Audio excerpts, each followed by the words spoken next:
seriously, why would a bank be interested in satellite images? I was also quite curious. So I went to the headquarters of Rabobank, the second biggest bank in the Netherlands, to find out. An initiative that supports smallholder farmers in developing world. What we then do is we guide them, they plant those trees that they have promised, and then using remote sensing, we monitor the growth of those trees. We convert this growth into carbon removal units. Those carbon removal units are then sold to corporate clients, either clients of the bank or others such as Microsoft. This is Mila Luleva. She's the head of remote sensing at Rabobank. And if anybody could answer that question, it would be her. My job as the head of the remote sensing team is to make sure that the technology is as good as possible and it cannot be flawed. Carbon credits have been in the news recently. They've been hailed as a solution to climate change on one hand and been heavily criticized on the other.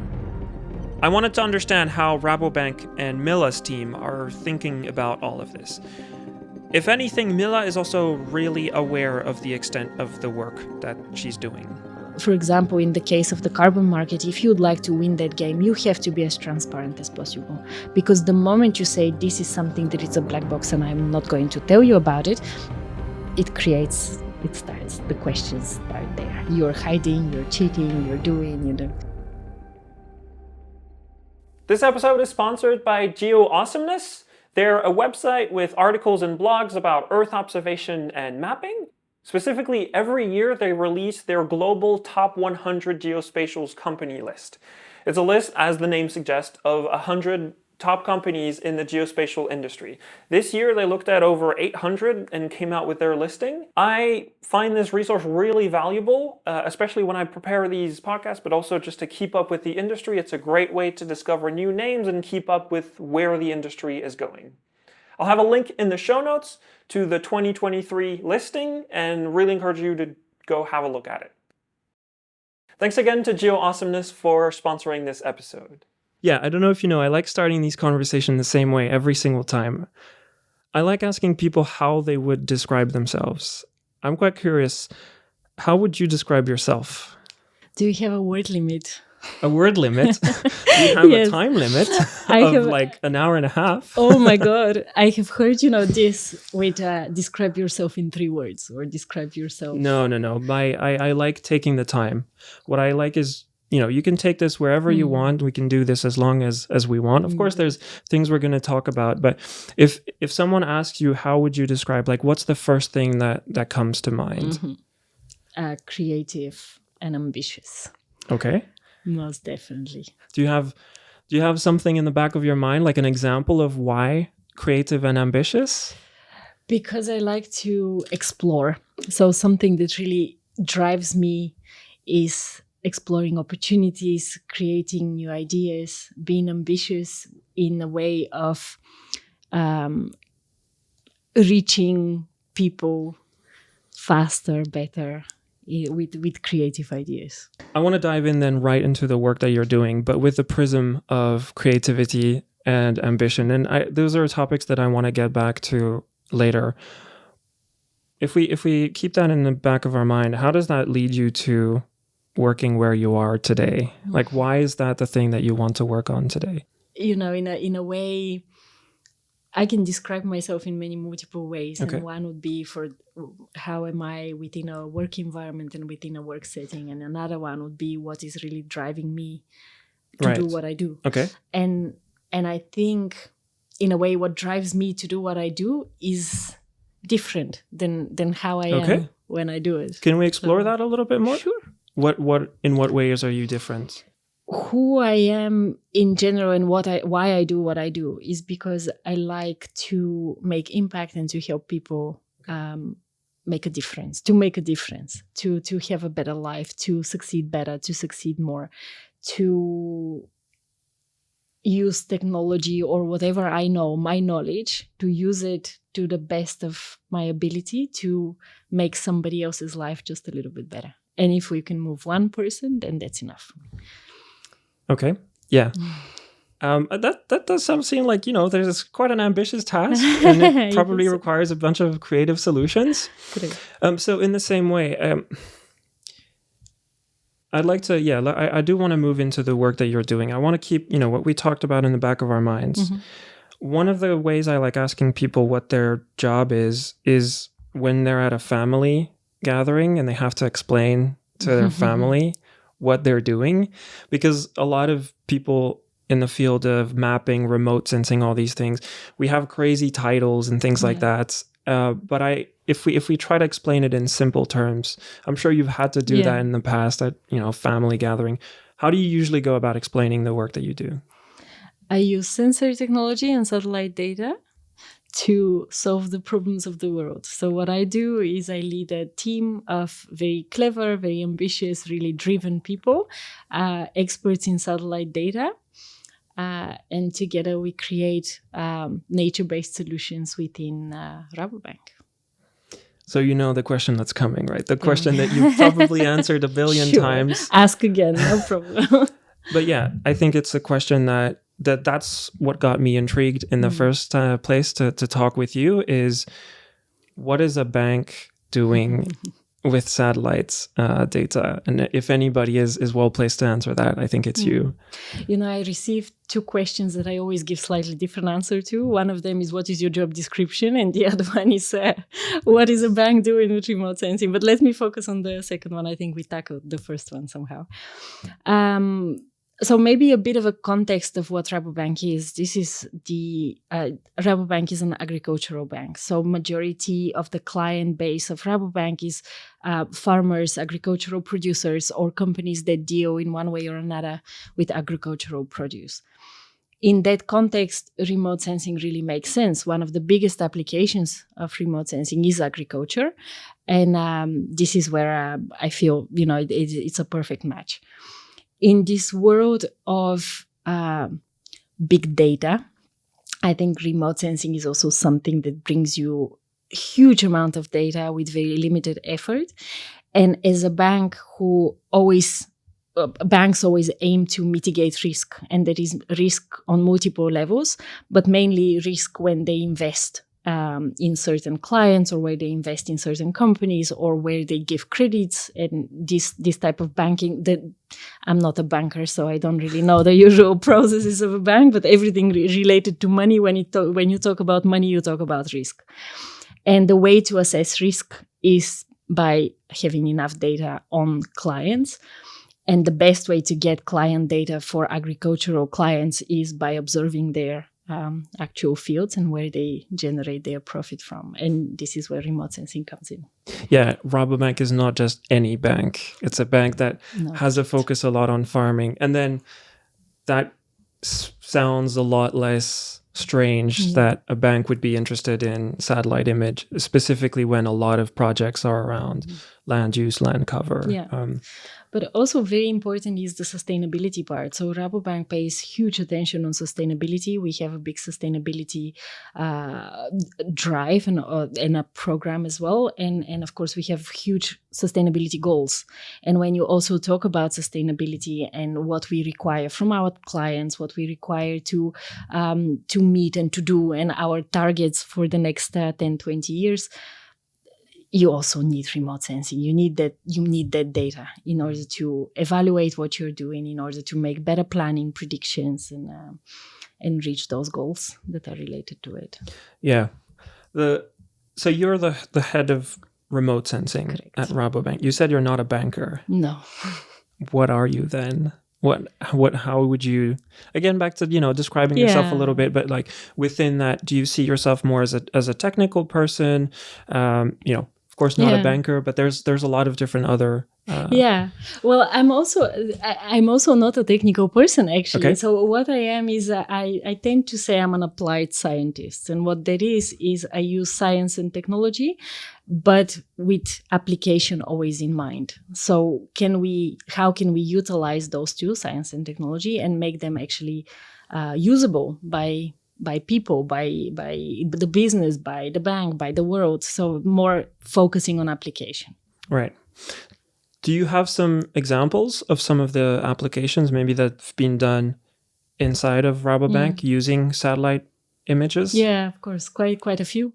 So one of the ones, the one that I'm very proud of course, is the initiative Acorn. I think you know about it. Maybe I should say a little bit more let's about explain it. a little bit what Acorn is. So maybe first to give you an idea of how we work, maybe this will give a bit more context. So my team is positioned within the innovation of Rabobank. So we're in the department Wholesale and Rural Innovation.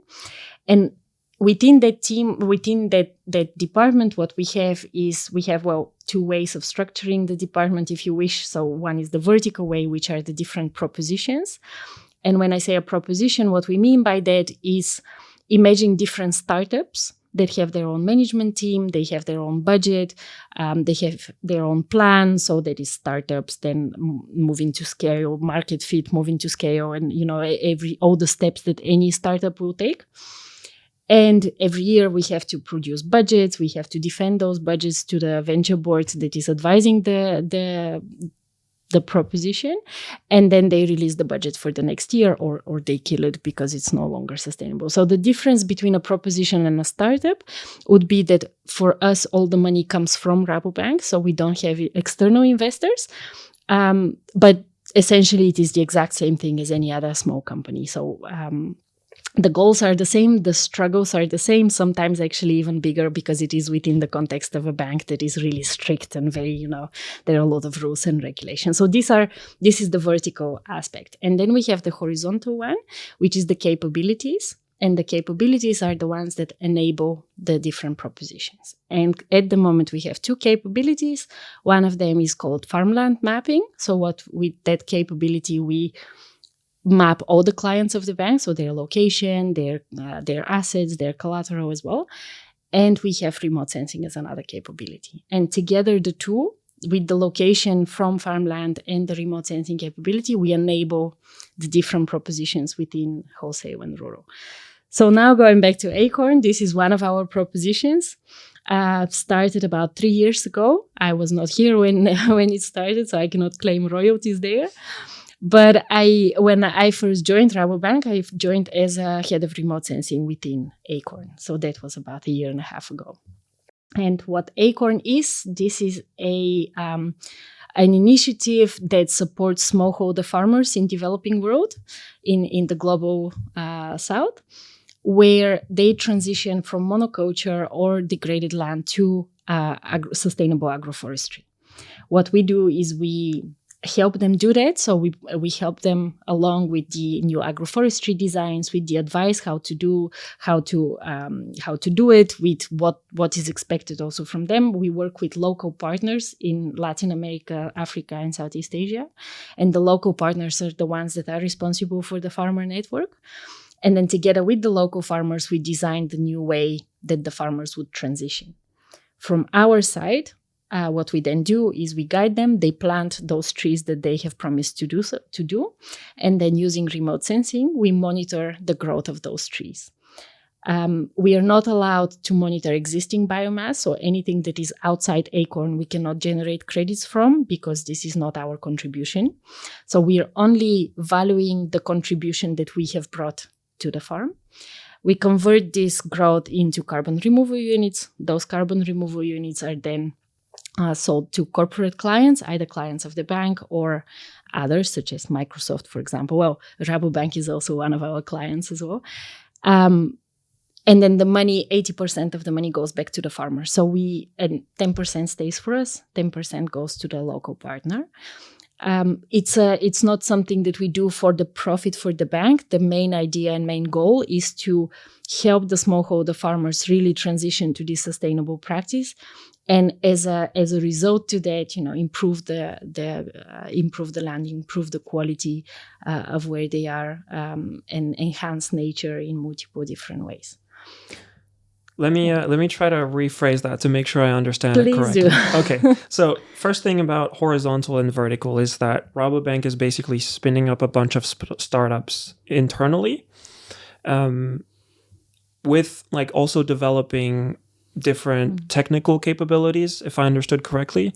So, well, the idea is not to have a spin-off. That's not Right. the idea. Very rarely Yeah, it maybe creates that's a the spin-off. wrong word. Yeah, But because a spin-off yeah. would usually means that you get out of the bank. Right. And that's not the idea, because the developments really target the clients of the bank and the business and the requirements within the bank. So that's more of a structural way of working Correct. inside and we're using startup more as an analogy Correct. than really Correct. thinking. Correct. Okay, Correct. got it. So there's that. Within those, Acorn is one of those projects. Yes. And the goal of that is it's around carbon credits. And I want to come back to that. Yeah, There's sure. a lot to talk about this. And so what that means is you're specifically working with, you said smallholder farmers. I also want to come back to that and kind of define with that. We talked about, you said that's specifically in the global south. I don't think we really need to define that. No. But okay, so that's the kind of where it's doing.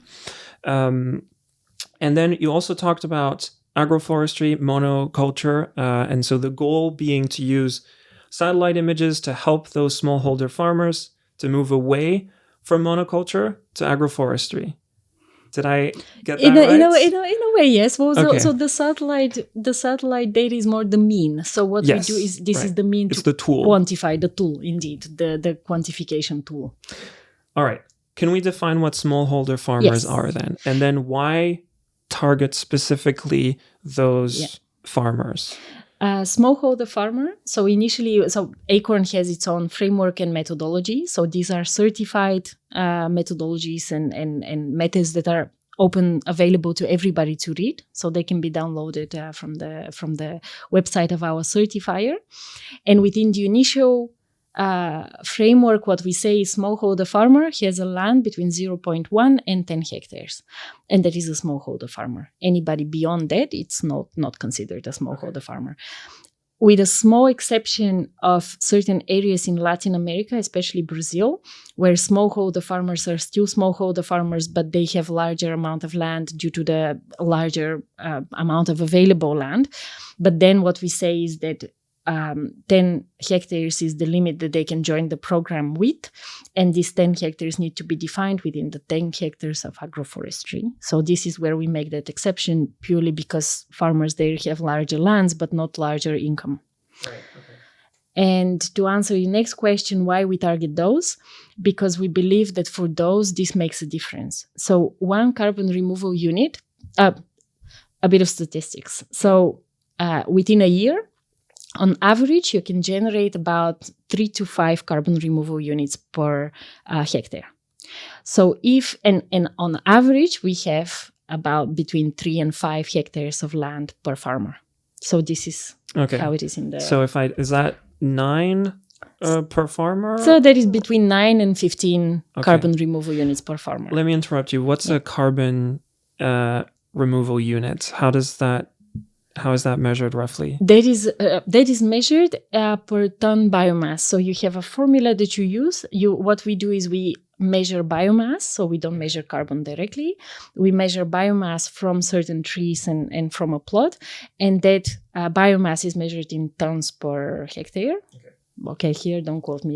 We have tree specialists who can answer this. No, but it's more to get like an idea of what we're talking about. So we're talking about biomass and then the ability of that biomass to sequester carbon. And that is, I think, half of the biomass. So if you have ton per hectare of biomass, then this half of it is ton per of carbon. So we're talking about like a ton of biomass per unit of time? For a year, yes. We generate one carbon removal unit, or we measure the growth of biomass in a 1 year period of time. Okay, got it. Okay, that makes sense. And then you measure previous year, this year, measure the difference, and then convert that into a carbon removal unit. I see. Okay. So yes, with that information, we go back to how much a carbon removal unit costs. So the latest sell that we had was one carbon removal unit was sold for 30 euros. And if you think of 30 euros, average of, let's say, 6 carbon removal, oh my God, it's getting complex, but 6 carbon removal units for 30 euros, that is 180 euros. So for a large farmer, 180 euros makes no difference in a year. You can imagine that this is not really profit that they can benefit from. But in the global south, let's say, Zambia, Kenya, Tanzania, India, 180 euros per year for a farmer. That's sometimes double their income. And this is where you really make a difference. You see, so Right. what we were doing is we wanted to target the area where you really make a difference. And that is how we came to the smallholder farmers. Right. I love the passion with which you're I talking. love it. Yes. But okay, this is important. I think, yeah, the understanding the economics, I think, is really important, and then why it makes, like, why that specific market. I want to come back to monoculture and agroforestry. Could you define what those two things are? And you specifically said you're trying to move away those farmers, and if I understood correctly, away from monoculture towards agroforestry. Correct. So when you perhaps something, I don't know the amount of information that I should give here, but in general, what we are striving to achieve is enhancing biodiversity on one hand. We also would like to enhance the soil as well, where the plants are growing. And we would like to optimize the water circulation. So that would be how much water is held within the soil, reduce degradation, reduce erosion, and all of those things. Why that is? This is the concept of the sustainable agriculture in general. In a sustainable agriculture system, what you would like is that it sustains itself. So you don't need to add water, you don't need to add fertilizer, and everything grows in its natural course. Monoculture, meaning one type of crop, is never a sustainable way because multiple reasons. It exhausts the soil. You don't have a biodiversity enriching structure or ecosystem. Therefore, what happens is a monoculture just exhausts the resources. It is not a sustainable way forward.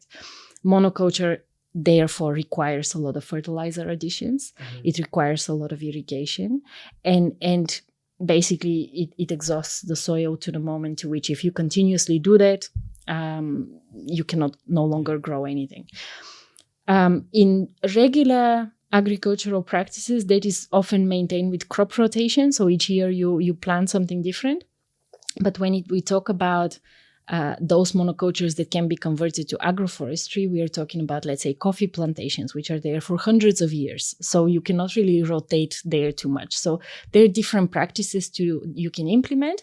One of those is agroforestry, meaning that you plant different species in between the coffee trees or around the coffee trees that benefit the entire system. Very often, that is shade trees, for example. It is known that if you block the sun, the coffee thrives more as well, but it also enhances the soil, reduces erosion in between the coffee trees, and also sustains the water there. So you just plant different combinations of trees that help each other. So they're not in conflict with each other, but they help each other. Right.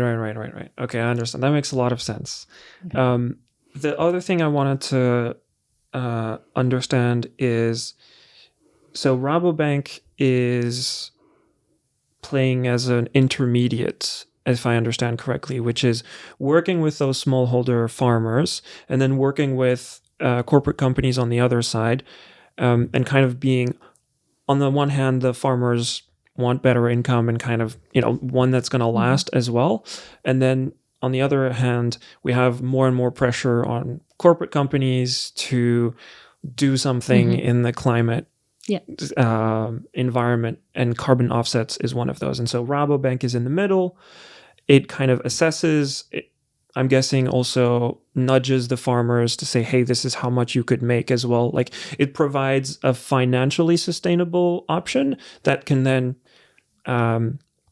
I'm guessing there's some sort of marketplace where those can be sold to those corporate. Correct. We organize auctions where we have the clients buy. Okay, so the question I have then is, on those smallholder farmers, is like, it's kind of a opportunity cost of you're saying for them, like, moving to agroforestry, is that, like you said, that can increase the income, but that means that they're moving away from the monoculture to another completely different type of crop as well. And so in that process, they earn more. Yes. So, well, multiple. I'm just trying to Yeah. understand. Yes. Multiple aspects of that. So, on one hand, increase their income by us giving them money for the Right. carbon that they have sequestered. So, this is one way to increase the money. The second thing, however, is that for us, this money that we give based on carbon removal units, it's more of an incentive. So, it's not so much the Right. mean, but it's the incentive. We never say that the system that they create should not by any means favor carbon removal units over their practice, because we don't want people to perform wrong practices just so that they can increase the carbon for a temporary. Right. Yeah, that was one of my next questions. So what we say is, on one hand, this is your mean to transition. So we give them this money to transition to the sustainable practice. Because in many cases, you hear, yes, it's good for you, but if you don't see it and if it takes longer, you don't trust it. Yeah. So we would like to assist them in that period in which it takes longer to transition, so they don't really see the impact immediately.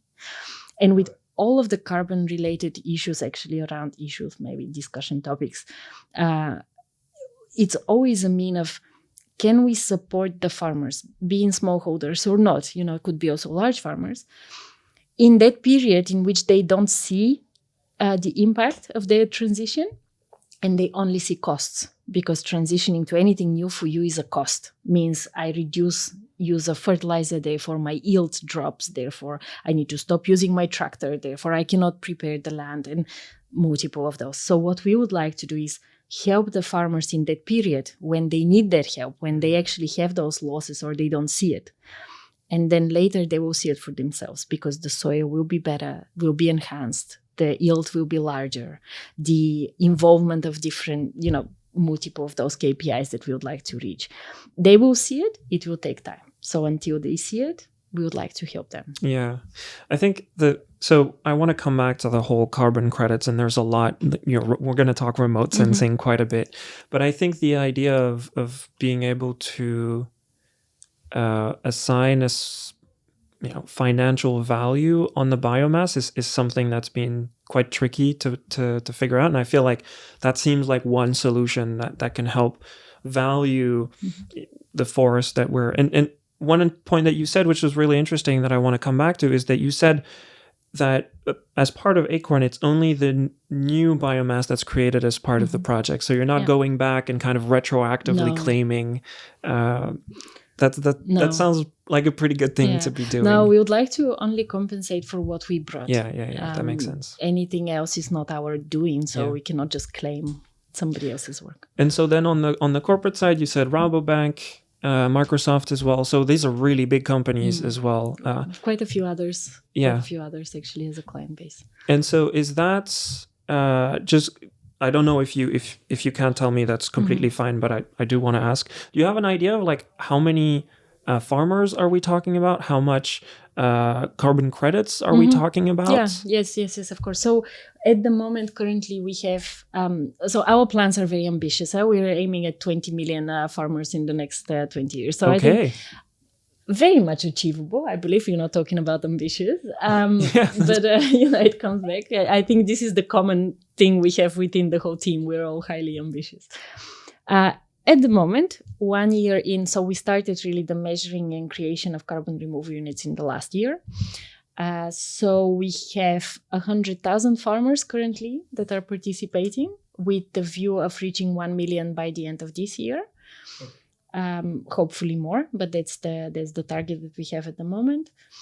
We have new agroforestry and existing agroforestry farmers as well. So, the new agroforestry takes a bit of time before they start generating the carbon removal units, because they have nothing really to start with. With the existing agroforestry, this is something that, is already maintained. So we enhance those systems as well. So they are already matured to produce the carbon removal units. And now going back to the statistics that I mentioned, so 100,000 farmers, average of 5 hectares, average of 3 to 5 carbon removal units per hectare. And then you can calculate. That's like 500,000? Yes. Right. Around that, yes, for the first year. Hence why you need satellite data, right? Correct. But that's why I was asking as well, is if we were talking about like 3 farmers, I know that was not the case, but I think it's this thing. So 500,000 that's where satellite imagery starts really becoming needed. Correct. And so what's the process for estimating the biomass? I'm guessing it's some sort of change detection. You use an image before, an image every year, and you kind of estimate how much. To give you a bit more idea on the details, so we collect ground truth data. That is very important. So to build absolutely any model, you need ground truth data. So you go in the field? In the field, correct. So what we within, if anybody is very much more interested in the details, I encourage them to download the methodology and read the details. But what we do is we define strata. So you define strata where, the ecosystem is the same for different forestries. This is according to the WWF ecoregion system. And within each strata, we have to collect 100 points. Using 100 points, collecting 100 points means 100 1-hectare plots with trees in them. Each individual tree is measured for its height, for its the DBH, that is the diameter at breast height as well. We record the number of species that are there, and and each tree also is geotagged. So we also have a geolocation of those trees. For each 1-hectare plot, we then take the sum of this, we convert that into biomass, and we also use LiDAR sensors to correct for any discrepancies in the field measurement as well. So those where we can, of course, because this is subject to licensing. But for the areas where we can fly LiDAR, we do that. And then we correct the height. So we generate for 100 of those 1-hectare plots, we generate ground truth of biomass. And that biomass ground truth is then used in a machine learning model as an input. That is, the field data is one part, and then we have the satellite data. And the satellite data is, I'm a big fan of data fusion. So that would be any available sensor data put together mainly focusing on commercial data. The open free data coming from, of course, Sentinel is one of our biggest data sources, Sentinel-1 and 2. And we then build machine learning models. Well, now we are adding, of course, hyperspectral data as well to it and exploring all sorts of different versions and options to enhance those models. We build machine learning models. We have to reach an accuracy of minimum of R-squared 0.75 and error of not more than 30%. Once these models reach that accuracy, they can be used within the strata or the ecoregion where we have defined. That's one of the things I wanted to get to is around as soon as we're talking about carbon credits, there's been more and more there are stories that come out about like it's a horrible scam and everything. But it also seems like there's a massive potential there in terms of real impact. And I know impact is something that you've talked about, and I want to talk about it later. The question I wanted to get to is there any sort of certification that's externally done as well on the assessment of those carbon credits? Like kind of how does that work? Multiple. So I think if I can define the common thing of my last year, that has been certification assessment audit. Okay. So that has been the story of my life. I mean, I've spoken to so many and gone through so much. So I think I keep repeating that I am actually a fan of this. I support it because I support, firstly, transparency, secondly, accuracy and credibility. And as being part of Rabobank, I think reputational risk is something that we deal with a lot. So none of those results and none of those numbers that we do can just freely go out, Nobody will allow us to do that. So the first people to scrutinize us were internally Rabobank, of course. And we went through many validation assessments, verification assessments where, the soundness of the models that we use were assessed, the methods that we use were assessed. Each individual plot was observed and checked and quite a number of additional things. Also, as part of being if our carbon removal units are the so-called high-quality carbon removal unit. When you define a high-quality carbon removal unit, you actually not only measure the carbon, but also the benefits that go with it. So the things that we just now spoke about, the enhancement of the life of the farmers and all the other value. And within any program of high quality carbon removal units, you have certification bodies. So what we did was we worked with the certifier Plan Vivo. What Plan Vivo does is they assess our methodology and our framework.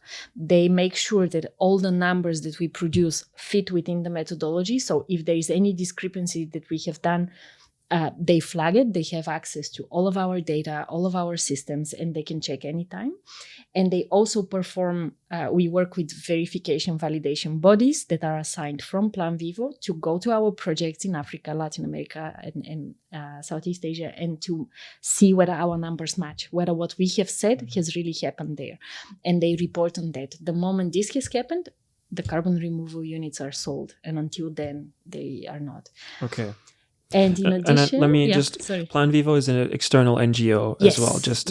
Like that's an important part. Yes, it's like there are a couple of certifiers that are major in the carbon market. So one is Plan Vivo, one is Vera, also very famous.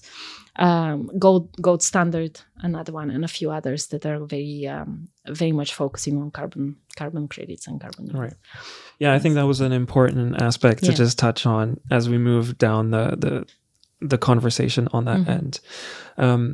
So let's nerd out a little bit more on the remote sensing side. Finally, let's get to that. So you talked about using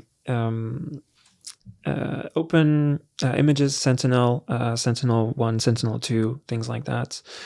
Also a lot of field validation and a lot of internal certifications. What has been the major struggle of doing all of that? Because it seems like it's not just about making a cool model, but it's figuring out all those like tiny little plots. I've worked on, you talked about shade trees on cocoa. I've worked on that, and I remember one of the harder things is that figuring out which plot of land is which.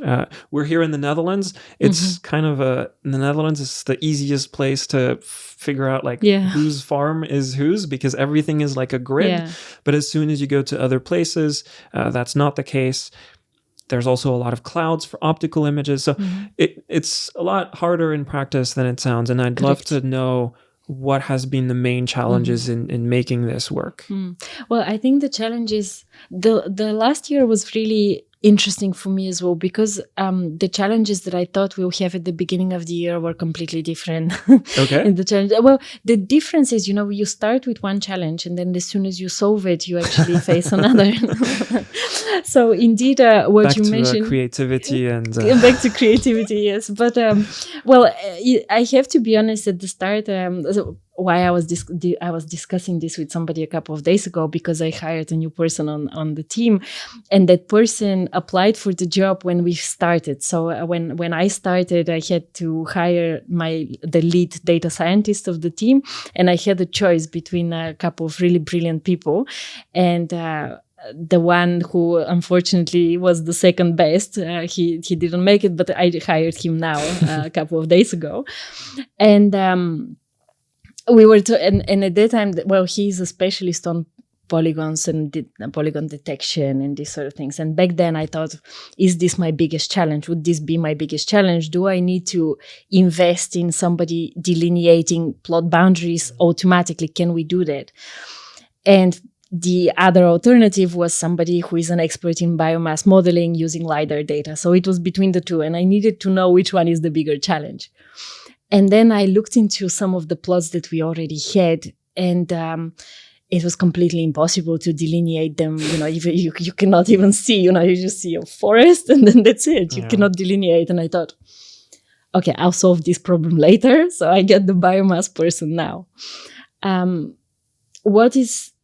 Polygons will always be a challenge, how you define, especially if you go, it is difficult already in an open agricultural field, but when you go to a forest, the GPS is highly inaccurate because of the high trees. And, you have that problem. And we are still struggling with it. But we developed in the meantime an app, which is our own app to collect the polygon data. And we are training the enumerators in the field and the people who are collecting the polygons how to do it best. We have multiple quality checks as well that are implemented on various levels. So once in the app, once in the portal, once when it comes to the remote sensing team. So a number of times the polygons that don't match are rejected and sent back. What we had at the beginning was really crazy. But 1 year down the line, I think with all the quality checks that we have implemented, with all the tools we developed, we're getting better and better. And each plot that we have, each one of the 100,000 active plots has been collected by a person who went there, who took the polygon GPS and then verified by at least 3 quality checks on the way. So I can, with 98% accuracy, guarantee that those plots are the ones that we are monitoring and they belong to those farmers. And of course, the certifier also checks that. So part of the certification also checks the land ownership. So you're not only registered as a farmer, you're also aware that you're registered as a farmer, you have given consent, but you also have to show that you're owner of that land, and it's not nobody else's. Yeah, so it seems like the main challenge isn't like, oh, we need a more accurate model for the. That's also a challenge, right? Okay. This is also a challenge. So once you move away from the polygon, so this was it. First, let's solve the polygon problem. So we solved that one. And then, of course, the biomass part became quite a challenge. And actually something that I also learned. So on one hand, we say, let's build the best model possible. The more and more we worked with this, the more and more I found out that actually the bigger issue is how you apply that model. And you can claim a model of an accuracy of 0.8 or whatever measure you would like to use, but highly accurate model. Yet when you apply it on the field, the accuracy drops significantly. And the reason is that when you build a model, you make mosaics of images, you make choices, features, and how you put the images together. You know that for your training set, which is, let's say, 100 plots per acreage, and this is your part of your training set, then you put them all together and you have a very comprehensive data set. But what you have available for those 100 plots in terms of satellite data doesn't mean that you have the same for the plots where you are. So if you have 6 available images for the whole year for the training set, who tells you that this is what you have in your application? So we saw so many discrepancies in that way, because we say, well, we have to define the application, the way you apply it as well. And it's so much more different and difficult to monitor, you cannot validate that. You cannot estimate the accuracy of that either, because you're estimating it on your training set. You're not estimating it or validation set, not on the application. Yeah. That sounds all too familiar. Yeah. But I'm guessing it sounds like you have a major benefit, which is like going on the ground. Like, correct. That probably costs a lot and spends a lot of time. Correct. But I'm guessing that creates this sort of feedback loop. Yes, correct. And it's continuously enhanced, continuously improved. And of course, data comes all the time. So we do not start a new project without ground truth data. So every time we learn more and more, and we enhance the methodology more and more. I want to touch on hiring a little bit. I think that's such an interesting topic. Yeah. And you alluded to how you made some decisions on how you're hiring. But you said you were the first hire for the remote sensing aspect. I'm really curious, like, what does the team that you have look like? Mm-hmm. And tell a little bit, how many people you have, and what do those people do, and kind of how you've built that whole team. Mm-hmm. The team currently has 12 people. We are waiting for another one to join us in May on the number 13, and I'm envisioning another probably 2 or 3 until the end of the year. How I structure the team is around so we have data scientists or remote sensing specialists, and of course GIS specialists as well. We have remote sensing as a main thing. Then we have 2 GIS supporters who are basically helping with operations. We have data engineers making sure that our environment works correctly, that IT systems and infrastructure are in place, everything is compliant with the bank. We have a lot of regulations from the bank that we need to comply with. And And we also have business developers. And the business developers are the ones who are having the most fun because they have no idea what we're talking about. and they have to make sense out of it. So Right. this is also there. So the remote sensing, the strength of the remote sensing group, those are the guys with specific expertise in different sensors. So what I would like is to have an expert in each individual a wavelength range. So somebody is expert in, let's say, with radar data, another one with optical data, another one with hyperspectral data. So I would like to LiDAR data as well. So I would like to cover different types of sensors that are available. The data engineers, of course, those are the guys with cloud computing and things that I also trust them fully, but I cannot really elaborate further on that. Then the GIS supporters, these are the ones who really, once something is developed and really made no longer in development, but now in application, they make sure that it runs smoothly. So data quality, very important. They are the ones that check data quality. They're the ones who communicate also with other teams as well to make sure that data exchange happens properly. So very crucial and essential part of the thing. And then the business developers, there are two types. One of them helps with all the legal aspects of things, so setting up contracts, setting up pilots, making sure that we work in compliance with everything that is there. And another one is an innovation manager. He brings new ideas, he talks to external parties, sets up different pilots, and just goes everywhere and talks to everybody and brings more and more ideas to us. So that's the team. Yeah, thanks for sharing that.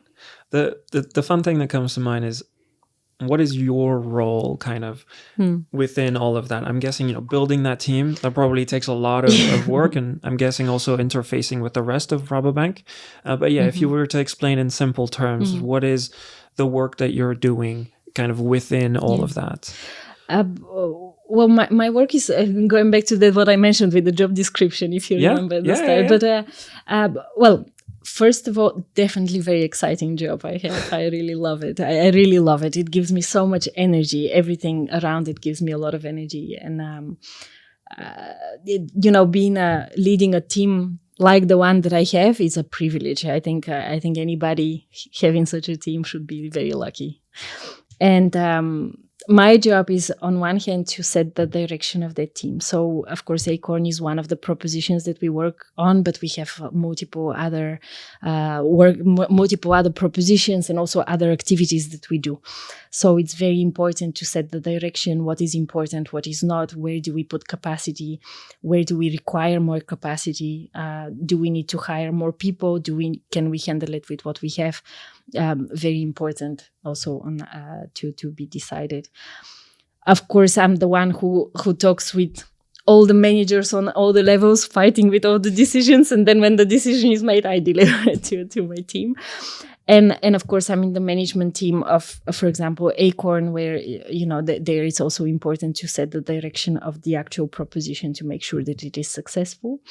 And moving forward is also positioning within the bank as well. So talking to the businesses, talking to different the parts of the bank that need to arrange really the funding for the team, the money for the team, and ensuring that we have enough for the coming years. Yeah, you mentioned, I want to get back to something that you mentioned, like this is going back to Acorn.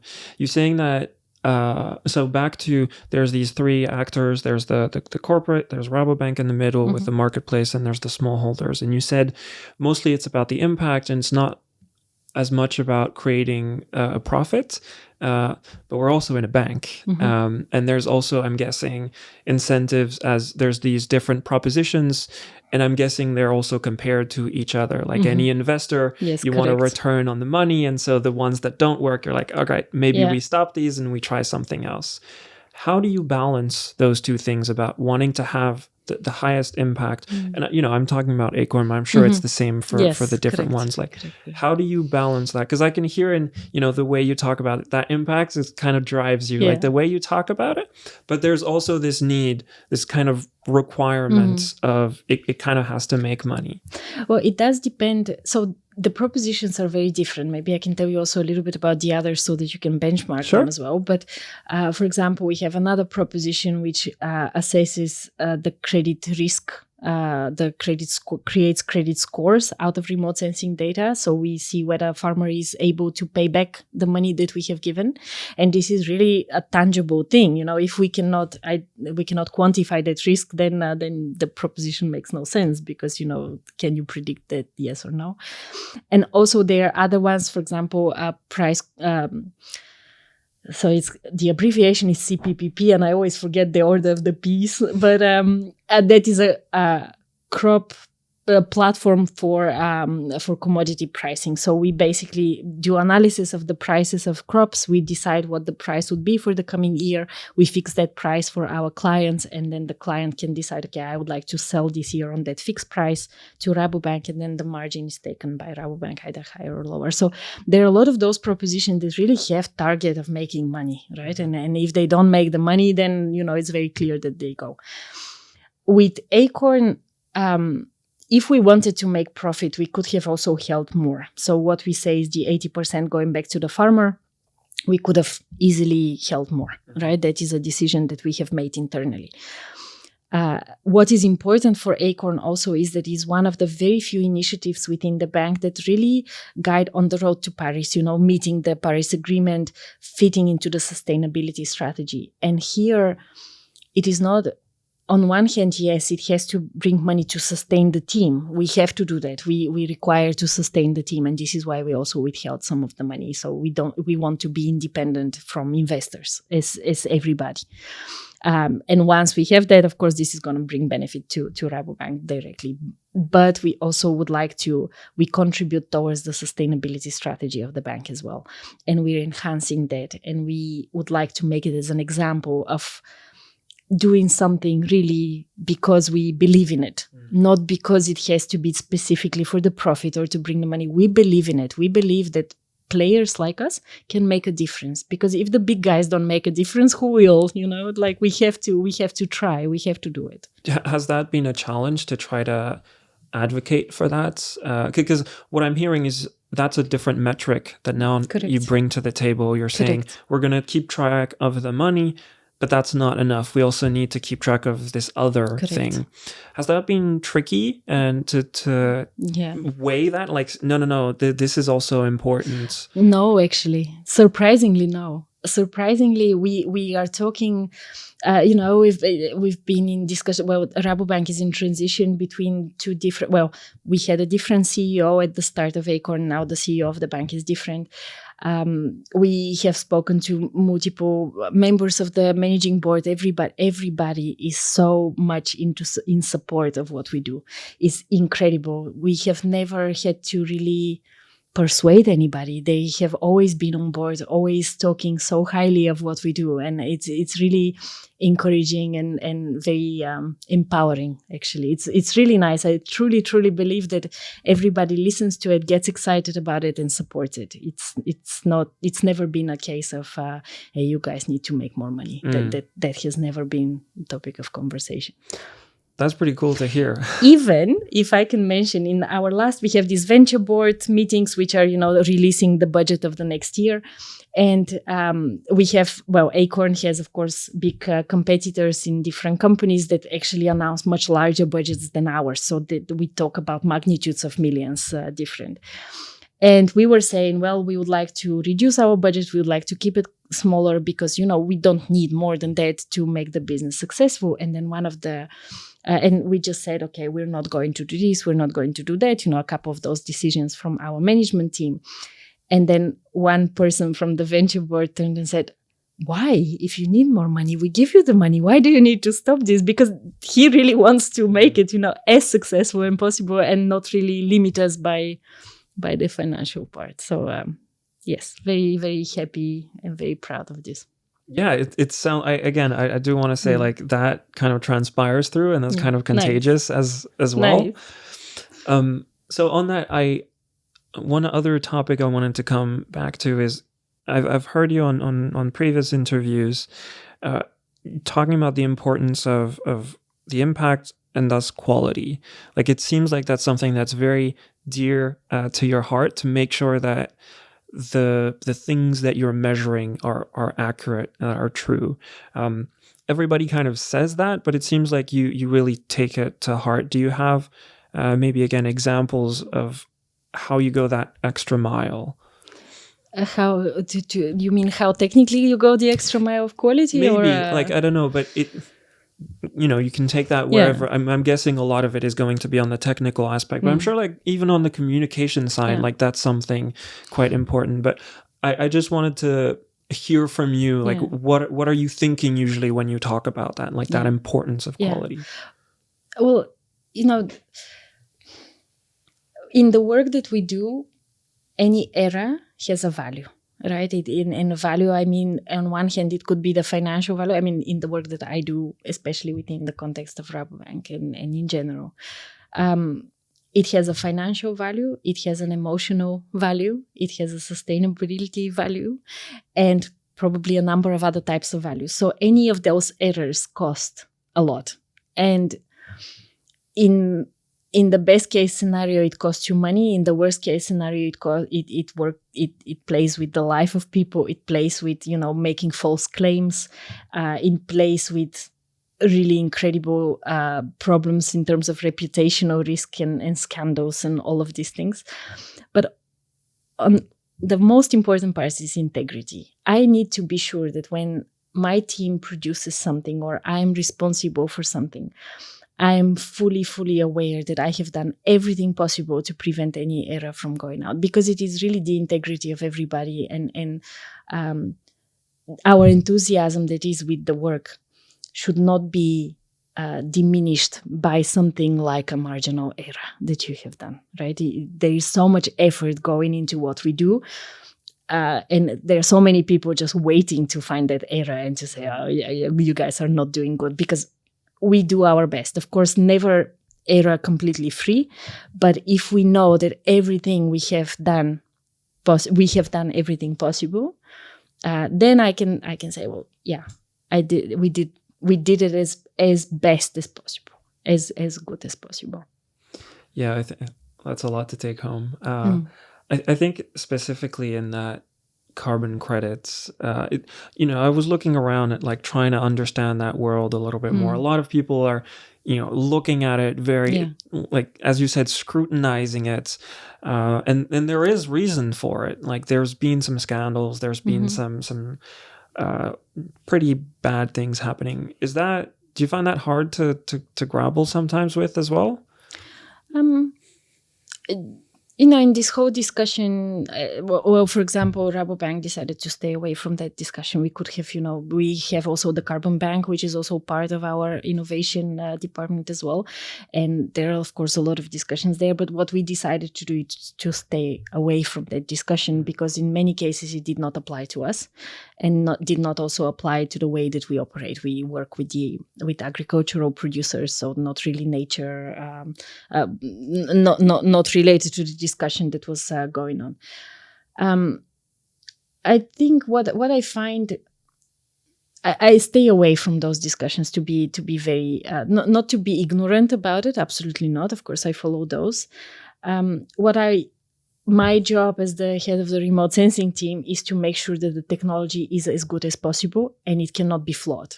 And if anybody comes to discuss the quality of my work, I'm very happy to talk with them about it. And everything else is a lot of empty words. And I feel there are a lot of people who are just talking. And if they stop talking and they start doing a little bit and start getting involved practically, it's not perfect. None of it is perfect. We can claim that we can produce something that is great and, with all these certifiers, verifiers and all of this, I'm sure we can pinch through anything. But we have to do something, and we have to do it with the integrity. We have to do it with the intention, not forgetting that our goal is not to make money. Our goal is to actually protect the environment, to create a world for our kids, for our grandkids, for them to actually live. And what we do is we have to put the money that the corporates are buying, are giving us, to enhance the planet that we have, right? To keep it there. That's the goal. Our goal is not the money. Our goal is not for whatever company to offset their credits. That's their goal. Our goal is to to remember why we do it. And I think that I think many people forget. Everybody focuses on the money rather than focusing on the target, the goal. What did you want to do actually? Where did you start? Before we started recording, we had a quick talk about that, about really the impact and having that. And we talked a little bit about academia. Yeah. And why you decided not to kind of continue on. Can we touch about that a little bit? Like, because you've been in academia, you have Correct. a PhD. Correct. You're not in academia anymore. No. Can you kind of walk me through like your your journey, like deciding to leave academia? Don't get me wrong, I love research. I really do. And I think that is, part of the creativity and exploration, of course. Again, let's get back to the start of the conversation. But, and again, as a disclaimer, also, as we discussed earlier, I really support academia and I don't believe that it is something that should disappear. I truly believe that it's not for everybody. I really do believe that. And it was just not for me. And the reason, multiple reasons. On one hand, I did not fully support your measuring an academic on the number of projects they bring into a university. I mean, that is a completely different job, I feel. You as an academic need to be bringing knowledge, need to be educating people, need to be raising the new generation of scientists and spreading your knowledge, and not applying for money. I mean, this is what most of the time they do, which is strange. And then taking that further down the line, let's say you got your money on your project, you're doing your work, you hired a number of PhDs, you did whatever you had to do, money finishes, project finishes. No continuation, nothing happens with your work. You published a number of papers, probably that if you managed, excellent. And that's the end of it. And then it just stops. And then you start writing a new project and you forget about all of the commitments that you have made along the way, all of the developments you did along the way. It somehow has this end. And I don't believe in that end. I believe in, building something without an end, to continue. And that is something I didn't really like. Then what I did is when I moved to a research and development company. So I was leading the research and development team of a company. And there what I also saw is that once you enter the corporate world, you see that there is so much innovation, there is so much development happening, but because of IP, it is closed. So nobody knows really what really is going on in those companies and in their R&D departments and the incredible developments that are there. And especially in that particular case, for me, it was very clear. I was working for a company that was building machine learning models for soil spectroscopy, so detecting different soil elements. And this was also part of my PhD. And in my PhD, I was within the academic world seeing where this is going. The moment I shifted to that company, I saw this incredible advancement, something that I've never seen in the academia, like in terms of results, in terms of databases, in terms of quality. And it was never shown to the world. And I thought, what a waste, what a waste. But this is what a lot of innovation happens in those companies. And I dare say, a lot more than what happens at universities. And I feel partly because of the previous problem that I mentioned, clever, incredible people are focusing on funding. Yeah. Let's talk about IP. So intellectual property. Sorry, intellectual property. Is that something that you're trying to do at Rabobank to kind of put it out there a little bit, I'm sure there's a lot of really cool things happening as well, and trying to get it out of that gate wall? Yes, absolutely. Because as I mentioned, for me, very important are the two things, quality and transparency. And I think if you are sitting on your IP and, protecting certain things that, that nobody should see, that defeats the purpose of transparency. And I believe, of course, I think I mentioned it multiple times that, of course, companies need to make money out of their own IP, right? So that's why they're closing certain systems and certain methods and what they do. But I feel that if you are to really, for example, in the case of the carbon market, if you'd like to win that game, you have to be as transparent as possible. Because the moment you say this is something that is a black box and I'm not going to tell you about it, the questions start there. You're hiding, you're cheating, you're doing, you know. So everything that I would like us to do is, I would like it to be open. And again, to the impact that we were talking about, if I open it and people can take it and build businesses or help other people or make bigger impact with it, my mission is accomplished, right? And it's not here for me to keep, it's for me to share and to help reach more a wider audience. Can you give me examples of some of the things that are open? Is it like reports on the method? You said there's a methodology report that people can find. Is it, I'm a data scientist. The first thing that comes to mind is like, is there a GitHub of the code base, for example, or things like, what are we talking about? Like there's a scale of openness, and kind of where are we on that? There is a GitHub where you can find the code. There is also, so the actual, what we are not allowed to share is the personal information on farmers. Of course, this is personal data. So there is data that we just are not allowed to share. But when it comes to the method, you can read it in our methodology. Of course, we work also with remote sensing companies that are not, so my team also, something that I didn't mention, we are not in it alone. So our goal is not to, for example, build a super team of geoinformation scientists that is going to kill all the companies around. That is absolutely not our goal. So we use other companies to help us scalability, to help us with different proofs of concept. For example, they test different methodologies for us, and they do all of those, often they do more research than us because we don't have time for that. So we outsource these research activities. And what we do is we help them also develop their own business, and we guide them as well. My team works with them closely. So it's basically an exchange of knowledge as well. And in that way, a lot of the methods are shared with them as well. In general, we don't keep anything. We would love to publish those things. We just don't have time for that. But right. Yeah. Is that something you foresee doing in the future? I wish, although something that happens now is because we are developing so quickly, and something that happens very much with geoinformation data, you develop so fast and models develop so fast. By the time that publication goes, 6 months later after 5 peer reviews, I mean, you're miles ahead. So, maybe white papers would be better, perhaps, just to so that they are on time and out. That's a very interesting thing. It's also something that I'm curious what you think about. That is, I've been very lucky. Like, I'm in this field because there's been so much published open research. Mm-hmm.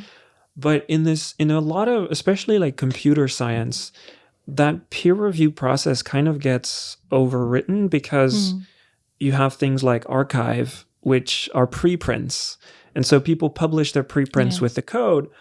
And so the community tries it, plays around with it. And by the time it's like stamped by peer reviewed, everybody's talked about it, everybody's used it, and 5 new papers are coming out. And so this cycle is kind of working on its own in the community side, outside of maybe the journals, which are a bit slow. Correct. It was fun that you're kind of seeing that same thing. It's just, because...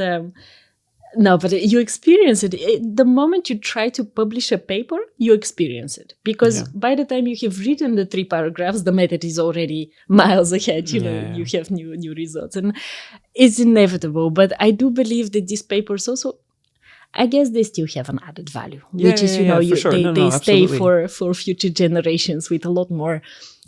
A paper goes beyond your method, right? The paper goes with setting the scene, where you were before, why you came up to that method. Then comes the code and the model and whatever else you needed. But then you also have the discussion of how did you use it, right? Where did it make a difference? What it is good for? So I think, if you focus only on the actual method part, then I agree with you. There are multiple different ways to get the latest method. But if you want a context, if you want to get a bit of a which gap did you fill with your method? That I think that's the added value of the paper. That sounds like a nice place to start rounding it off. just like the same way I like starting the conversation on the same question, I like finishing them with the same. I like asking for a book and a podcast recommendation. And there's a couple of reasons why I do that. The first one is books and podcasts are a bit hard to discover, and so a lot of it is through word of mouth. So I just like hearing about new stuff, and I think it helps to get a picture of who people are. Nothing that we necessarily talked about. It doesn't have to be about forestry or agriculture or remote sensing, but if there's maybe a book and a podcast that you've read and listened to that you think might be good for people to hear about. What a difficult question. So books. I'm a big fan of books. I read all sorts of books for all sorts of purposes. Something that I really love is actually personal development. This is something that I really follow quite a lot, and I support with my whole team and everybody. So, and something that I truly learn from is biographies. And I think if you read an autobiography of somebody, you can learn so much from just experiencing of people. That's really great. And something that I just recently reread again was the Steve Jobs biography, and that one is just remarkable. I think for those who haven't read it, I definitely recommend that they go over it, because it's also in the context of how you make it in the world of technology, and what type of person should you be in order to do that. So I love that. I guess it's also about building not just tech but products. Correct. Correct. Yeah. With me, why it resonates with me so well is because of the application part of it. Yeah, I believe in this, in just doing research for the sake of research, but I really feel that we can do better. We can bridge that gap. You can develop, you can use your knowledge to develop something that, that people need without knowing. They didn't know they needed. Yeah. So that's really cool. It's really nice.